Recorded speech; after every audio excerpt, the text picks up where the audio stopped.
আমার এই একটা ভিডিওতে ট্রেনে দেওয়া সকল খাবারের যদি রিভিউ পেয়ে যান তাহলে কেমন হয় বলেন তো। Welcome to my daily life. সকাল সকাল উঠে চলে গেলাম কক্সবাজারে যাওয়ার উদ্দেশ্যে। ট্রেনটি ছিল পর্যটক এক্সপ্রেস। ইতিমধ্যে তোমরা আমার কিছু ডে দেখে বুঝে গিয়েছো আমি কক্সবাজারে গিয়েছিলাম। কক্সবাজারের দারুণ সব অভিজ্ঞতা আমি একে একে সবই শেয়ার করবো। বাংলাদেশ রেলওয়ে থেকে আমি 200 টাকা দিয়ে এই প্যাকেজটি নিয়েছিলাম। প্যাকেজটির ভিতরে একটি কাটলেট ছিল। কাটলেটটা খেতে মোটামুটি লেগেছে আমার কাছে। আমি একে 10-এ 6 দিব। চিকেন ফ্রাইটা ঠান্ডা এবং শক্ত ছিল, আমি একে 10-এ 4 দিব। জেলি ব্রেডটা আমার খুব একটা ভালো লাগেনি। ব্রেকফাস্ট শেষে আমি 1 কাপ কফি নিয়ে নিলাম।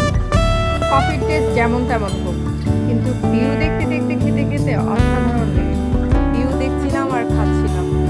তারপর পানির রিভিউ আর কি, আবার 1 কাপ কফি নিয়ে নিলাম কারণ ঘুম পাচ্ছিল আমার। সকালে উঠাতে ভালো মতো ঘুমাতে পারিনি, এক্সাইটমেন্ট ছিল আমার। কফির রেটিং যদি দিতে হয় তাহলে আমি 10-এ 2 দিব। একটু পানসে ছিল কফিটা। তারপর কিছু ম্যাঙ্গোভার নিয়ে নিলাম, নক নিয়ে নিলাম। খেতে খেতে ভিউ দেখতে দেখতে সময় পার করছি। আর এই বিস্কিটটা অসাধারণ ছিল, আমার এত ভালো লেগেছে, আমি মনে হয় অনেকগুলো খেয়েছি। আমাদের ট্রেনটি ছিল পর্যটক এক্সপ্রেস। ভোর 6টার ট্রেন থাকা সত্ত্বেও এটি 1 ঘন্টা লেট করে এসেছিল।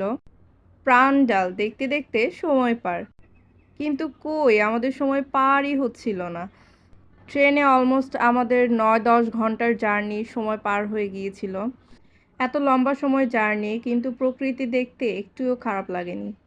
কক্সবাজারের ট্রেনে যাওয়ার পথে এই নদীটা পড়ে, খুব সম্ভবত কাপ্তাই নদী এটা। বাস্তবে এর ভিউটা অনেক সুন্দর ছিল, ক্যামেরায় বোঝা যাচ্ছে না। সব কিছু উল্টো দিকে চলে যাচ্ছে, দেখতে ভালোই লাগছে আমার।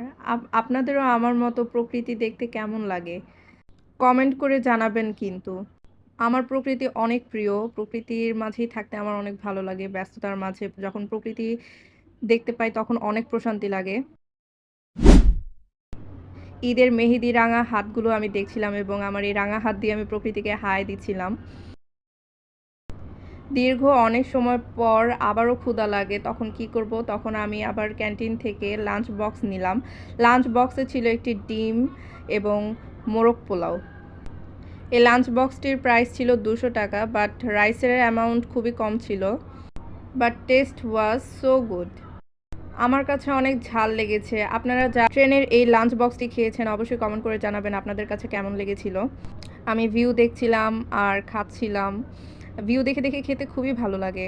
এটার মোমেন্টটা শেয়ার করার মতো না। দেখতে দেখতে চলে এলাম কক্সবাজার রেলওয়ে স্টেশনে।